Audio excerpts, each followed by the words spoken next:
honestly, I probably take my coaching responsibilities a little more serious than most, let's say, because of that reason. I'm not like bad. It's not like, you know, I'm not going to get an expose on TV or be on a viral video, but I'm a pretty engaged coach, let's say. And I know that my job as a coach for my son's baseball team is to teach him two things. Of course, the fundamentals of the game: hitting, fielding, throwing, catching, running bases, the skills they need.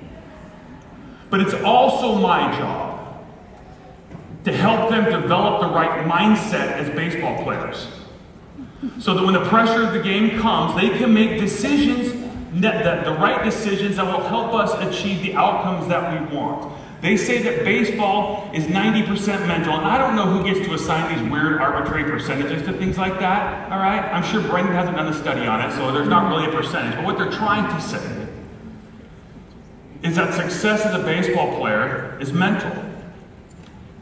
And in my experience, that's true. The mindset of a player is equally as important as their skill set, but sometimes coaches forget that. And in no place is this more easily seen in a young player especially than when it comes to hitting. Hitting is an exercise in decision making. When they get in that batter's box, by the time the ball leaves the pitcher's hands, they've got 150 milliseconds to see it and to make a decision to swing or not.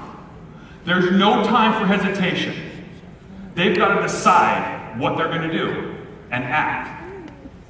And so we talk to our kids a lot about being mentally tough, being mentally strong, having confidence when they're hitting. In fact, when we do practice, this is what I do. I'll go to practice and I'll take my hat off and I'll stick it in the middle of center field. And I'll tell the players, anyone who can hit a ball past that hat will get a candy bar. A very healthy candy bar. Maybe. But we call it our candy bar club. And the reason why I do that is I want them to develop that hitter's mindset. And the hitter's mindset is real simple. When I'm in that cage, sorry, I like busting like my moves here, okay? When I'm in that batter's box, my only thought is what I want: to hit the ball.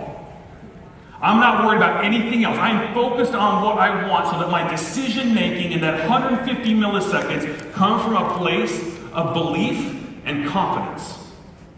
And you see the kids do it. I want to get a candy bar, and they're in there and they're swinging hard, and they're not worried about missing it, or if it's a ball or a strike, or what their friends are going to say, or what's going to happen after the game. In that moment, all they want to do is hit that ball past my hat.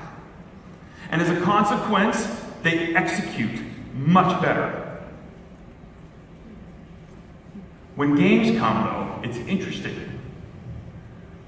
The game now comes along, and for a lot of these kids, they lose that hitter's mindset. They feel the pressure of the moment.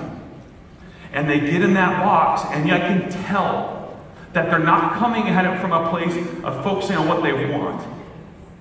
They're coming at it from a place focusing on what they don't want. I don't want to strike out. I don't want to miss the ball.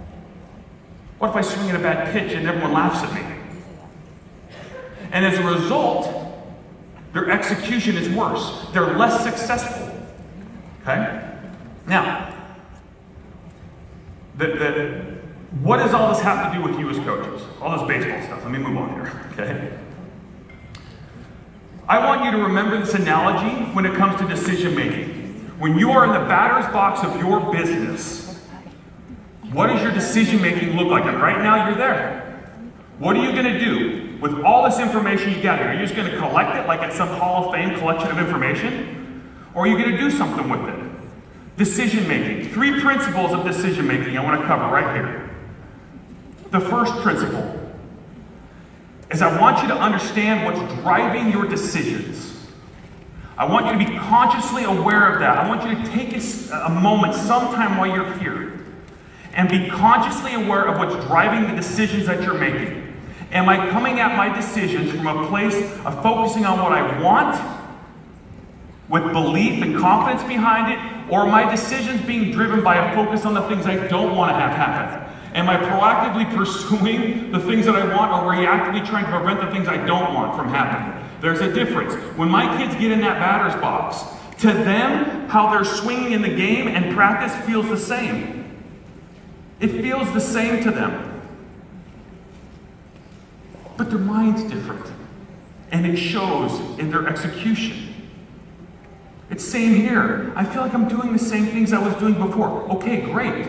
Maybe you are, but if your mind's in a different place, you don't have a hitter's mindset and you're not going to see the same success. Principle number 2, you've got to know the why behind the what. That purpose. We talk about the why, and sometimes we talk about the why in terms of overcoming obstacles, of being motivated, and I think that's all true. It is true. That is an important part of it. But you have to endow your decisions with purpose. So you know why you're doing what you're doing. When I work with coaches, I talk about this in terms of learning to live on purpose. Here's my goal. Here's the direction that I want to go. Now I'm going to align, just like we heard earlier today, I'm going to align my decisions so that I am pushing towards that. I am purposely and consciously controlling my decisions to push me in the direction that I want to go from a place of belief and confidence. I'm not letting my fears dictate to me how I react or how I act. So learn to live on purpose. Be aware of that. Principle number 3. When you look at your choices, are you playing offense or defense? Actually, a better word is this. This is a better way. This is what I teach my kids. I want you to play the game to win. Don't play the game not to lose. There's a mindset difference in there. Some people go, that's the same thing. It's not. There's a mindset difference. Are you playing your business to win or not to lose? Again, these are all minute tweaks that we're talking about here, guys. All right? So those 3 principles. Now I want to take it down to more of an executional level for you. Somewhere in your notebook or wherever you're keeping it, I want you to have a place you can call it my decision page. And I want you to list the decisions that you're going to be making for yourself. And this is what I want you to do. I want to break down in my mind what a decision looks like. Okay? Because a decision, good intentions are not decisions. Let's say it that way. Right now, full of good intentions, all of us. Okay? But that good intention can take the edge off of our desire to change. In that moment, we have every intention to change. But unless we wrap some other pieces around that decision, it just will not happen. It will die in your notebook. And the potential benefits will die with it. So here's what I want you to do. A decision has 3 parts. The first part is a direction. This is a good intention. I'm going to do this. We've covered that. Okay? So in your little notebook of decisions, do I have a direction, right? A good intention. Great. That's part number 1. Part number 2, though. Now, this is where we start, where the rubber meets the road.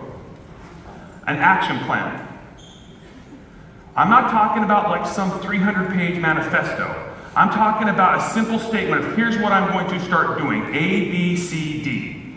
And the reason is when you get home, the fog of life will quickly roll back in. And the clarity that you're enjoying here will dissipate. Unless you have a clear action plan created in that moment of clarity, it will disappear from you.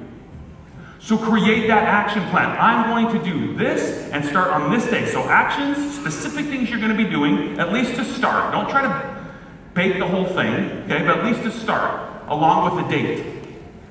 Make sure that's part of your decision page. 1 column, here's what I'm going to do. Next column, my action plan. Part number 3. Who's going to hold me accountable? Nothing turns good intentions into habits quicker than accountability. Obviously, we want to be accountable to ourselves, but guys, we all know this better than anyone else in the world. That having an accountability partner, having support of a group, is the best way to hold ourselves accountable to the change that we want to make. So give them permission to hold you accountable for something. So in that 3rd column, write their name. I'm going to give this person permission to hold me accountable to that. If you will do that, the decisions that you will come out of Summit making for you, my voice cracked like a 13-year-old, so I've been talking about here. But the decisions that you make have they have the real potential to move you forward. Do not walk away from the investments you made to be here by confusing good intentions with decisions. Have a hitter's mindset. It's worth it. It's It's one of the things I try to teach my kids, is the importance of decision making and living on purpose. And it's not easy. My son Joshua, a month ago, we were driving down the hill from our house to a baseball game. This was a big baseball game. Our team was in first place, and we were tied with another team for first place. And as we drove down the hill, the car was quiet. And the reason why it's quiet, and I knew this as I was sitting there, my son Joshua, he's a wonderful boy. Honestly, I don't know how we were so blessed to have a kid like him. But one of the things that God's given him to help him grow is he is a worrier. He's a pleaser. He really gets caught up in making mistakes. So he'll do 100 things right and one thing wrong, and he fixates on that one thing, and especially in team sports when he feels like he lets people down. It stresses him out. And it breaks my heart sometimes because I see it causing him to retreat from his potential. And that's one of the reasons why we do sports. And as we're driving down this hill, I look at him, I say, "Are you okay, buddy?" He looked at me and goes, "Dad, I'm nervous." And I said, "I know you are." Sorry. "I know you are." I said, "I'm too, it's okay. Everyone gets nervous." He goes, "Dad, well, what if I mess up? And he started kind of confessing some of these things that this 11-year-old kid is harboring in his heart. And I got quiet for a second. I said, "Bud, I want you to go play the game. I want you to play to win. I want you to give it your best. And if it doesn't work out, it's okay." And I said, "But at the end of the day, if you can walk off that field, you can say, you know what, I did it. I pushed, I tried, I cheered, and I didn't quit till it was over." And I said, "Son, in my experience, that's what will matter most to you." And of course, he's used to like, "Dad, Tony Robbins, give me another pep talk," you know. And so we get to the field, and I don't know if it's actually entered in his heart or not, and I'm kind of preoccupied about it. And we get there, and it's a big game. So now people that are watching other games are coming over to this game, and I can see the whole team. The pressure's kind of there, and so these little 11-year-olds are kind of starting to feel it a little bit. And the other team was talking trash, and I don't allow trash talk on my team, and so they were kind of just taking it. And it was an interesting scenario. The game starts, and we go up in the first 2 innings, we're up by 4 runs. And things are going well. I can feel the kids kind of loosen up, and then we have an inning where the team scores and ties the game. It scores 4 runs and ties the game. And we're going into what will be the last inning. And I remember we start that last inning and we're tied. And after I got everyone in there and kind of gave them a little cheer and pep talk, my thought immediately went to, where's Joshua in the lineup?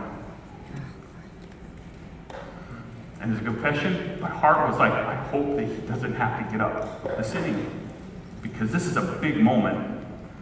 And sometimes our reaction as parents is want to shield him from that. And I look, and he's 6. He weighs 5. He's the 5th batter up, and I'm like, okay. Inning starts. The first kid gets out, strikes out.